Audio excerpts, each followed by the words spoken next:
ಶ್ರೀ ಗುರುಭ್ಯೋ ನಮಃ. ಹರಿ ಓಂ. ಓಂ ನಮಃ ಸೂರ್ಯಃ ಪಿತಾಮಹೋ ವ್ಯಾಸಃ ವಸಿಷ್ಠೋ ತ್ರಿಪರಾಶರಃ ಕಶ್ಯಪೋ ನಾರದೋ ಗಾರ್ಗ್ಯಃ ಮರೀಚಿರ್ಮುನಿರಂಗಿರಾಃ ಲೋಮಶಃ ಪೌಲುಷಶ್ಚೈವ ಚವನೋ ಜವನೋ ಭೃಗುಃ ಶೌನಕೋಷ್ಟಾದಶಶ್ಚೇತಿ ಜ್ಯೋತಿಷ್ಶಾಸ್ತ್ರಪ್ರವರ್ತಕಾಃ. ನಮೋ ಋಷಿಭ್ಯಃ ನಮೋ ಮಹದ್ಭ್ಯಃ. ಪ್ರಿಯ ವೀಕ್ಷಕರೇ, ಭಗವಂತ ಶುಭವನ್ನುಂಟು ಮಾಡಲಿ. ಆತ್ಮೀಯರೇ, ವಿಶೇಷವಾಗಿ ಮಕರ ರಾಶಿಯವರಿಗೆ ಹೇಗಿದೆ ಮೇ ತಿಂಗಳಿನ ಮಾಸ ಭವಿಷ್ಯ ಎಂಬುದನ್ನು ತಿಳ್ಕೊಳ್ಳೋಣ. ನೋಡಿ, ಗ್ರಹಸ್ಥಿತಿ ಹೇಗಿದೆಯಪ್ಪ ಅಂತಂದರೆ, ನಿಮ್ಮ ರಾಶಿಯಿಂದ 2ನೇ ರಾಶಿಯಲ್ಲಿ ರಾಹು, ಹಾಗೆ ತೃತೀಯ ರಾಶಿಯಲ್ಲಿ ಶನೀಶ್ಚರನು, ಚತುರ್ಥ ರಾಶಿಯಲ್ಲಿ ಕುಜನು, ಹಾಗೆ ಪಂಚಮ ರಾಶಿಯಲ್ಲಿ ರವಿ ಬುಧರು, ಷಷ್ಠ ರಾಶಿಯಲ್ಲಿ ಗುರು ಶುಕ್ರರು, ಸಪ್ತಮ ರಾಶಿಯಲ್ಲಿ ಯಾರಿಲ್ಲ, ಅಷ್ಟಮ ರಾಶಿಯಲ್ಲಿ ಕೇತು. ಹೀಗೆಲ್ಲ ಒಂದು ಗ್ರಹಸ್ಥಿತಿ ಇದೆ. ಇಂತಹ ಒಂದು ಪರಿಸ್ಥಿತಿಯಲ್ಲಿ ಮಕರ ರಾಶಿಯವರಿಗೆ ಏನಾಗಿದೆಯಪ್ಪ ಅಂತಂದರೆ, ಒಂದು ಹಂತಕ್ಕೆ ಲಾಭಾಂಶಗಳು ಸಿಗ್ತಾ ಇಲ್ವಾ ಅಂಥೇಳಿ ಕೇಳಲಿಕ್ಕೆ ಹೋದರೆ ಲಾಭಾಂಶಗಳು ಸಿಗ್ತಾ ಇದೆ. ಆದರೂ ಎಲ್ಲೋ ಒಂದು ಕಡೆಗೆ ಚಿಂತೆ, ಎಲ್ಲೋ ಒಂದು ಕಡೆಗೆ ಟೆನ್ಷನ್ನು, ಹೀಗೆಲ್ಲ ನಿಮಗೆ ಆಗ್ತಾ ಇದೆ. ಇಂತಹ ಪರಿಸ್ಥಿತಿಯಲ್ಲಿ ನೋಡೋಣ ಈ ಹಬ್ಬ ಹರಿದಿನಗಳು ಏನಿದೆ. ಯಾಕಂದರೆ ಇದು ವೈಶಾಖ ಮಾಸ ಅಂಥೇಳಿ, ವೈಶಾಖ ಮಾಸದಲ್ಲಿ ಎಲ್ಲ ರೀತಿಯಾದಂಥ ಅಭಿವೃದ್ಧಿಗಳು, ಎಲ್ಲ ರೀತಿಯಾದಂಥ ಅವಕಾಶಗಳು ಕೂಡ ಆಗುವಂತಹ ಎಲ್ಲ ಲಕ್ಷಣಗಳು ಕೂಡ ಇದ್ದಾವೆ.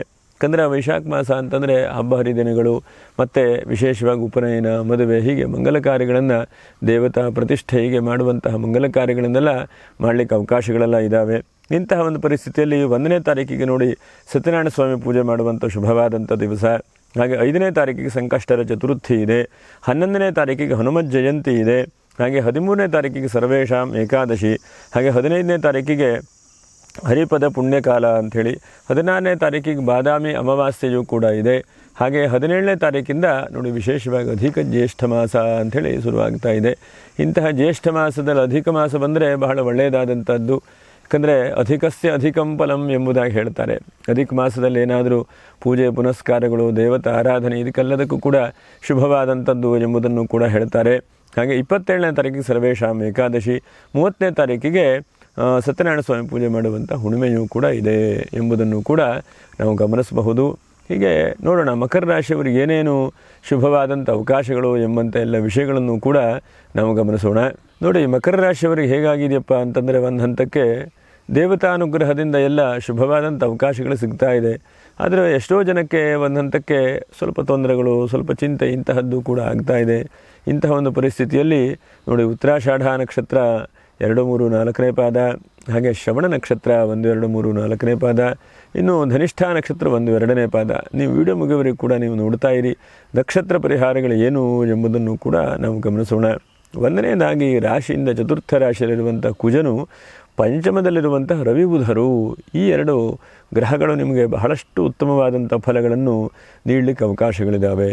ಯಾಕೆ ಅಂತಂದರೆ ನೋಡಿ, 1ನೇದಾಗಿ ಬಹಳ ಮುಖ್ಯವಾಗಿ ಗಮನಿಸುವಂಥದ್ದು ತೃತೀಯ ರಾಶಿಯಲ್ಲಿ ಕುಜ. ಹಾಗಾಗಿ ಭೂಮಿಯ ವ್ಯಾಪಾರ ವ್ಯವಹಾರದಲ್ಲಿ ಎಲ್ಲೋ ಒಂದು ಕಡೆಗೆ ಲಾಭಾಂಶಗಳು, ಅವಕಾಶಗಳು ಸಿಗುವಂಥ ಚಾನ್ಸಸ್ ಇದೆ. ಯಾಕಂದರೆ ಭೂಮಿ, ರಿಯಲ್ ಎಸ್ಟೇಟ್ ವ್ಯಾಪಾರ ವ್ಯವಹಾರ ಮಾಡೋರು ಇರಬಹುದು, ಅಥವಾ ಉದ್ಯಮಿಗಳಿರಬಹುದು, ಅಥವಾ ಸೇಲ್ ಬಿಲ್ಡಿಂಗ್ ಕಟ್ಟುವಂತಹ ವ್ಯಕ್ತಿಗಳಿರಬಹುದು. ನಿಮಗೆಲ್ಲ ಒಂದು ಹಂತಕ್ಕೆ ಎಲ್ಲೋ ಒಂದು ಹಂತಕ್ಕೆ ಲಾಭಾಂಶ, ಅವಕಾಶಗಳು, ಹೀಗೆ ಹೆಚ್ಚಿನದಾದಂಥ ಅವಕಾಶಗಳಾಗ್ತದೆ ಹೇಳುವಂತಹ ಒಂದು ಮನಸ್ಸಿಗೂ ಸಮಾಧಾನ, ಮನಸ್ಸಿಗೂ ಕೆಲಸ, ಹೀಗಾಗುವಂಥ ಸಾಧ್ಯತೆಗಳಿದ್ದಾವೆ. ಇನ್ನು ಬಹಳ ಮುಖ್ಯವಾಗಿ ಪಂಚಮ ರಾಶಿಯಲ್ಲಿ ರವಿ ಬುಧರು, ಇದು ಈ ತಿಂಗಳಲ್ಲಿ ನಿಮಗೆ ಬಹಳ ಉತ್ತಮವಾದಂಥ ಫಲ ಕೊಡಲಿಕ್ಕೆ ಅವಕಾಶಗಳಿದೆ. ಅಂದರೆ ರವಿ ಗೋರ್ಮೆಂಟಿನ ಕೆಲಸ ಕಾರ್ಯದಲ್ಲಿ ಅಥವಾ ರಾಜಕೀಯ ವ್ಯಕ್ತಿಗಳಿಗೆ ಹೆಚ್ಚಿನದಾದಂಥ ಒಂದು ಒಳ್ಳೆಯ ಕೆಲಸಗಳನ್ನು ಕೂಡ ರವಿಯು ಮಾಡಿಕೊಡ್ತಾನೆ, ಬುಧನ ಜೊತೆಗಿದ್ದಾನೆ. ಹಾಗಾಗಿ ಶೈಕ್ಷಣಿಕ ಕ್ಷೇತ್ರದಲ್ಲೆಲ್ಲೋ ಒಂದು ಕಡೆಗೆ ಲಾಭಾಂಶಗಳು, ಎಲ್ಲೋ ಒಂದು ಕಡೆಗೆ ಸಮಾಧಾನಗಳು, ಶೈಕ್ಷಣಿಕ ಕ್ಷೇತ್ರದಲ್ಲಿ ಅಭಿವೃದ್ಧಿ ಆಗುವಂಥದ್ದು, ಪ್ರತಿನಿತ್ಯ ಪ್ರತಿ ದಿವಸ ಏನು ಗೌರ್ಮೆಂಟ್ ಕೆಲಸ ಕಾರ್ಯಗಳನ್ನು ಮಾಡ್ತಾ ಇದ್ದರೆ ಅಂಥವರಿಗೆ ಹೆಚ್ಚಿನದಾದಂಥ ಅಭಿವೃದ್ಧಿ ಅವಕಾಶಗಳು, ಹೀಗೆಲ್ಲ ರೀತಿಯಾದಂತಹದ್ದನ್ನು ಕೂಡ ಭಗವಂತ ನೀಡ್ತಾ ಇದ್ದಾನೆ ನಿಮಗೆ. ಅದರ ಜೊತೆಯಲ್ಲಿ ಒಂದು ಹಂತವಾಗಿ ನಾವು ಯೋಚನೆ ಮಾಡ್ತಾ ಹೋದರೆ ಸ್ವಲ್ಪ ಮಟ್ಟಿಗೆ ಆರೋಗ್ಯದಲ್ಲಿ ಮೂಳೆ ಸಂಬಂಧವಾದ ತೊಂದರೆ ತಾಪತ್ರೆಗಳು, ಅಥವಾ ಇದ್ದಕ್ಕಿದ್ದಾಗ ಎಲ್ಲವೂ ಕೂಡ ತೊಂದರೆ ಹೇಳುವಂಥದ್ದು ಅನ್ನಿಸ್ತಾ ಇದ್ದರೂ ಕೂಡ ಎಲ್ಲ ತಲೆನೋವು ಬರ್ತಾ ಇರುವಂಥದ್ದು, ಹೀಗೆಲ್ಲ ಸ್ವಲ್ಪ ಆಗುವಂತಹ ಸಾಧ್ಯತೆಗಳು ಕೂಡ ಇದ್ದಾವೆ.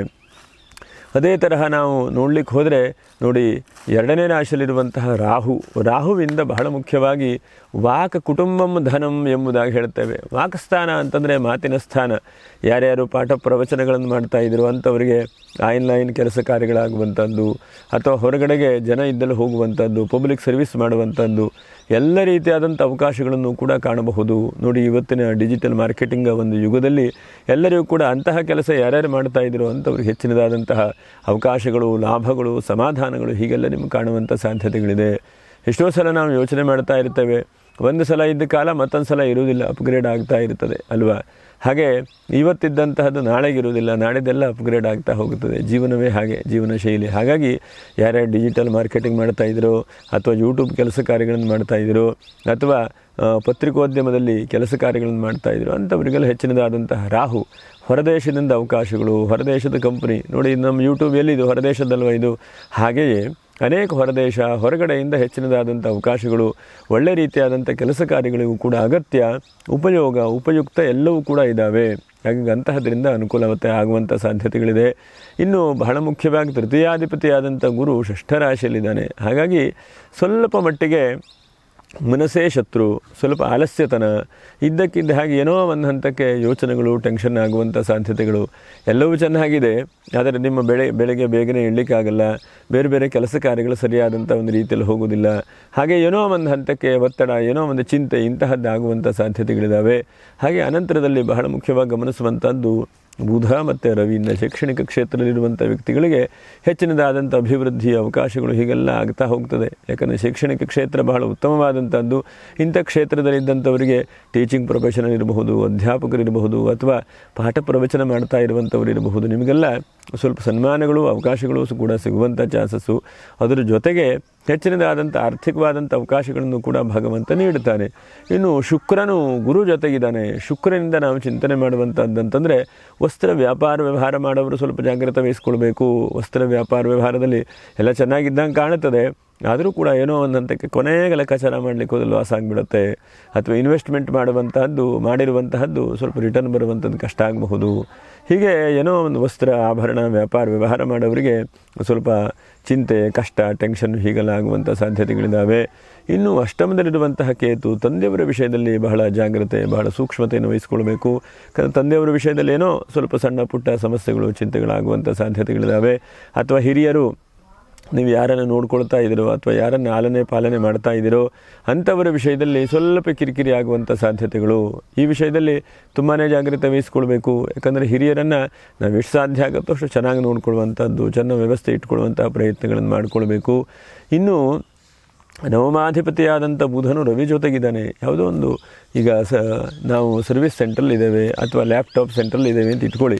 ಅಂತಹದ್ದಕ್ಕೆ ಯಾವುದೋ ಒಂದು ನಿಮ್ಮ ಜೊತೆಗಿದ್ದಂಥ ವ್ಯಕ್ತಿಗಳು ಸ್ವಲ್ಪ ಕಿರಿಕಿರಿ ಮಾಡ್ತಾ ಇದ್ದಾರೆ, ಜೊತೆಗಿದ್ದಂಥ ವ್ಯಕ್ತಿಗಳು ನಿಮ್ಮ ಸಪೋರ್ಟ್ ಮಾಡ್ತಾ ಇಲ್ಲ ಅಂತಂದರೆ ಸಪೋರ್ಟ್ ಅನುಕೂಲತೆಗಳಾಗುವಂಥ ಸಾಧ್ಯತೆಗಳು.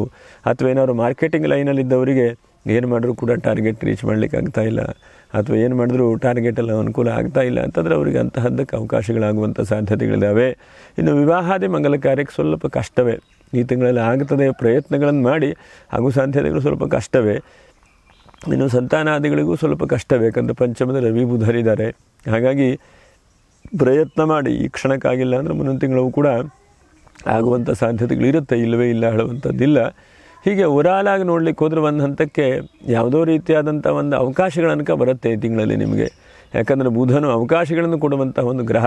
ನಿಮಗೆ ಅವಕಾಶಗಳು ಹೋಗಲಿಕ್ಕಿಲ್ಲ, ಆದರೆ ಅದು ಎಷ್ಟು ಮಟ್ಟಿಗೆ ಬಳಸ್ಕೊಳ್ತಿರೋ, ಅದರಿಂದ ಉಪಯೋಗ ಆಗುತ್ತೋ ಅಥವಾ ಆಗೋದಿಲ್ವೋ, ಅಥವಾ ಇನ್ನೂ ಸಮಸ್ಯೆ ಆಗುತ್ತೋ ನಿಮಗೂ ಬಿಟ್ಟಿರುವಂತಹದ್ದು. ಹಾಗೆ ಒಂದು 5-6 ವಿಷಯದಲ್ಲಿ ಸ್ವಲ್ಪ ಜಾಗ್ರತೆ ವಹಿಸ್ಕೊಳ್ಳಿ.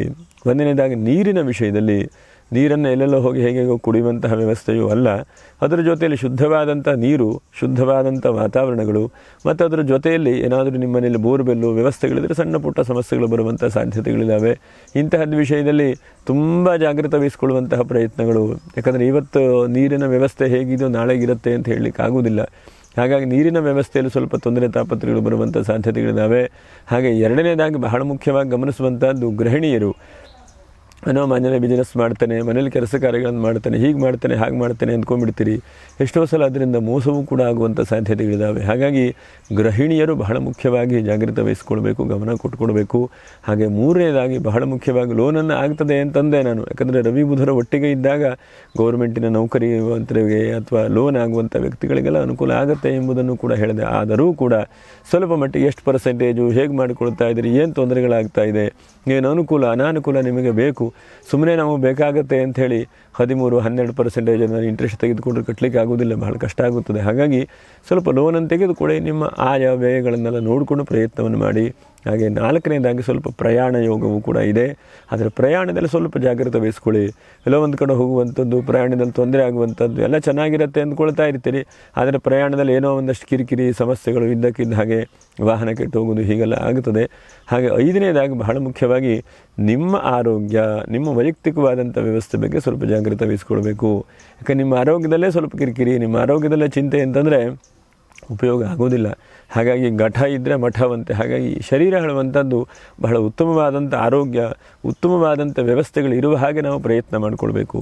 ಎಷ್ಟೋ ಸಲ ಆರೋಗ್ಯವೇ ಸರಿ ಇರುವುದಿಲ್ಲ, ಎಲ್ಲವೂ ಚೆನ್ನಾಗಿರುತ್ತೆ, ಆರೋಗ್ಯದ ವ್ಯವಸ್ಥೆಯೇ ಚೆನ್ನಾಗಿರುವುದಿಲ್ಲ, ಇಂತಹ ಪರಿಸ್ಥಿತಿ ಆಗುತ್ತೆ. ಹಾಗಾಗಿ ವೈಯಕ್ತಿಕವಾದಂಥ ಆರೋಗ್ಯದ ವ್ಯವಸ್ಥೆಗೆ ಸ್ವಲ್ಪ ಜಾಗೃತಿ ವಹಿಸ್ಕೊಳ್ಳಿ ಎಂಬುದನ್ನು ಕೂಡ ಹೇಳ್ತಾ, ಹಾಗೆ ಈ ತಿಂಗಳಲ್ಲಿ ನೋಡಿ ಬಹಳ ಉತ್ತಮವಾಗಿರುವಂಥದ್ದು 7ನೇ ತಾರೀಕು ಬಹಳ ಪ್ರಶಸ್ತವಾಗಿದೆ. ಹಾಗೆ 13ನೇ ತಾರೀಕು ಕೂಡ ಪ್ರಶಸ್ತವಾಗಿದೆ. ಏನಾದರೂ ಪೂಜೆ ಪುನಸ್ಕಾರಗಳನ್ನು ಪ್ಲ್ಯಾನನ್ನು ಮಾಡ್ಕೊಳ್ಳಿ, ಸ್ವಲ್ಪ ಅನುಕೂಲತೆಗಳಾಗುವಂತಹ ಒಂದು ಚಾನ್ಸಸ್ಗಳು ಕೂಡ ಇದ್ದಾವೆ. ಒಟ್ಟಿನಲ್ಲಿ ಹೀಗೆ ಗ್ರಹಸ್ಥಿತಿಯ ಮೂಲಕವಾಗಿ ನಿಮ್ಗೆ ಉತ್ತಮವಾದಂಥ ಫಲಗಳನ್ನು ಭಗವಂತನು ಅನುಗ್ರಹಿಸಲಿ ಅಂಥೇಳಿ ಪ್ರಾರ್ಥನೆ ಮಾಡ್ತಾ, ಇನ್ನು ನಕ್ಷತ್ರ ಪರಿಹಾರಗಳು ಏನು ಎಂಬುದನ್ನು ಗಮನಿಸೋಣ. ನೋಡಿ, ಉತ್ತರಾಷಾಢ ನಕ್ಷತ್ರ ನಿಮಗೆ ಸಾಧ್ಯ ಇದ್ದರೆ 5ನೇ ತಾರೀಕು ಸಂಕಷ್ಟದ ಚತುರ್ಥಿ ಇದೆ. ಇಂತಹ ದಿವಸ, ಸಂಕಷ್ಟದ ಚತುರ್ಥಿ ದಿವಸ ಗಣೇಶನ ಶ್ರದ್ಧಾಭಕ್ತಿಯನ್ನು ಪೂಜೆ ಪುನಸ್ಕಾರಗಳನ್ನು ಮಾಡಿಕೊಳ್ಳಿ. ಹಾಗೆ ಅನುಷ್ಠಾನಾದಿಗಳನ್ನು ಎಷ್ಟು ಸಾಧ್ಯ ಆಗುತ್ತೋ ಗಣಪತಿಯನ್ನು ಕುರಿತು ಅನುಷ್ಠಾದಾನಗಳನ್ನು ಮಾಡಿ ಆ ಗಣಪತಿ ಅನುಗ್ರಹದಿಂದ ಒಳ್ಳೆಯದಾಗಬಹುದು. ಶ್ರವಣ ನಕ್ಷತ್ರಕ್ಕೆ ಬಹಳ ಮುಖ್ಯವಾಗಿ ಗಮನಿಸುವಂಥದ್ದು 16ನೇ ತಾರೀಕಿಗೆ ಅಮಾವಾಸ್ಯೆ ಇದೆ. ಇಂತಹ ಅಮಾವಾಸ್ಯೆ ದಿವಸ ಸಾಧ್ಯ ಇದ್ದರೆ ನೋಡಿ, ಎಷ್ಟು ಸಾಧ್ಯ ಆಗುತ್ತೋ ಅಷ್ಟು ಶಿವನನ್ನು ಆರಾಧನೆ ಮಾಡಿ. ಶಿವನ ದೇವಸ್ಥಾನಕ್ಕೆ ಹೋಗುವಂಥದ್ದು, ಎಳ್ಳೆ ಎಣ್ಣೆಯನ್ನು ಶಿವನ ದೇವಸ್ಥಾನಕ್ಕೆ ದೀಪ ಹಚ್ಚಲಿಕ್ಕೆ ಕೊಡುವಂಥದ್ದು, ಅಥವಾ ಬಿಲ್ವಪತ್ರ ಅರ್ಚನೆ ಮಾಡಿಸುವಂಥದ್ದು, ಹೀಗೆ ಇಂತಹ ಕೆಲಸ ಕಾರ್ಯಗಳನ್ನೆಲ್ಲ ಮಾಡ್ತಾ ಹೋಗಿ. ಅದರಿಂದ ಬಹಳ ಉತ್ತಮವಾದಂಥ ಫಲಗಳು ಸಿಗುವಂಥ ಚಾನ್ಸಸ್ಗಳಿದ್ದಾವೆ. ಒಟ್ಟಿನಲ್ಲಿ ಇನ್ನು ಧನಿಷ್ಠ ನಕ್ಷತ್ರ 2ನೇ ಪಾದ. ಧನಿಷ್ಠ ನಕ್ಷತ್ರದವರಿಗೆ ಏನಪ್ಪ ಕಿವಿ ಮಾತು ಅಂತಂದರೆ, ಒಂದಂತಕ್ಕೆ ಕೆಲವೊಂದಷ್ಟು ಕೆಲಸಗಳು ಅರ್ಧಂಬರ್ಧವಾಗಿದೆ. ಕೆಲಸ ಆಗತ್ತೆ ಅನಿಸುತ್ತೆ, ಆದರೆ ಅರ್ಧಂಬರ್ಧವಾಗಿ ಹೋಗಿದೆ, ಅದೆಲ್ಲ ನಿಂತು ಹೋಗಿದೆ, ಅದೆಲ್ಲ ಅನುಕೂಲ ಆಗ್ತಾ ಇದ್ದ ಹಾಗಿದೆ, ಮತ್ತೆಲ್ಲ ಕಿರಿಕಿರಿ ಆಗ್ತಾ ಇದೆ. ಹಾಗಾಗಿ ನೀವೇನು ಮಾಡಬೇಕು ಅಂತಂದರೆ ನೋಡಿ, 17ನೇ ತಾರೀಕಿಂದ ಅಧಿಕ ಜ್ಯೇಷ್ಠ ಮಾಸ ಅಂಥೇಳಿ ಶುರುವಾಗ್ತದೆ. ಅಧಿಕ ಜ್ಯೇಷ್ಠ ಮಾಸ ಇಂತಹ ಒಂದು ಸಮಯದಲ್ಲಿ, ಇಂತಹ ಒಂದು ಪರಿಸ್ಥಿತಿಯಲ್ಲಿ ಏನಾಗುತ್ತೋ ಅಷ್ಟು ಪ್ರತಿ ದಿವಸವೂ ಕೂಡ ಏಕೋತ್ರ ವಾರವೃದ್ಧಿ ಕ್ರಮ, ಒಂದೊಂದು ದಿವಸ ಒಂದೊಂದು ಸ್ಟೆಪ್ಪು ಅನುಕೂಲ ಅನುಷ್ಠಾನಗಳನ್ನು ಜಾಸ್ತಿ ಮಾಡ್ತಾ ಹೋಗಬೇಕು. ಇವತ್ತು 10 ಜಪ ಮಾಡಿದೆ, ನಾನೊಂದು 11 ಜಪ, 20 ಜಪ, 108 ಜಪ ಹೀಗೆ ಜಾಸ್ತಿ ಮಾಡ್ತಾ ಹೋಗಬೇಕು. 1 ತಿಂಗಳು ಅಧಿಕ ಮಾಸ ಇರುತ್ತೆ. ಅಧಿಕ ಮಾಸ ಸಿಗುವಂಥದ್ದು ಬಹಳ ವಿರಳವಾದಂಥದ್ದು. ಇಂಥ ಅಧಿಕ ಮಾಸದಲ್ಲಿ ನಾವು ಎಷ್ಟೆಷ್ಟು ಪೂಜೆ ಪುನಸ್ಕಾರಗಳು, ತೀರ್ಥಯಾತ್ರೆಗಳು, ದೇವತಾ ದರ್ಶನ ಎಷ್ಟು ಮಾಡ್ತೇವೋ ಅಷ್ಟು ಬಹಳ ಉತ್ತಮವಾದಂಥ ಫಲ. ಹಾಗಾಗಿ ಅಂತಹ ಭಗವಂತನ ಅನುಗ್ರಹದಿಂದ ಶುಭವಾಗಲಿ, ಮಂಗಲವಾಗಲಿ, ಅನೇಕ ರೀತಿಯಾದಂಥ ಕಷ್ಟ, ತೊಂದರೆ, ತಾಪತ್ರಗಳೆಲ್ಲ ಪರಿಹಾರ ಆಗಲಿ ಅಂಥೇಳಿ ಭಗವಂತನಲ್ಲಿ ಪ್ರಾರ್ಥನೆ ಮಾಡ್ತಾ ಮತ್ತೆ ಮುಂದಿನ ವಿಡಿಯೋದಲ್ಲಿ ಮತ್ತೆ ಭೇಟಿ ಮಾಡೋಣ. ನಮಸ್ಕಾರ. ಲೋಕಾ ಸಮಸ್ತ ಸುಖಿನೋ ಭವಂತು, ಸಮಸ್ತ ಸನ್ಮಂಗಲಾನಿ ಭವಂತು. ನಮಸ್ಕಾರ.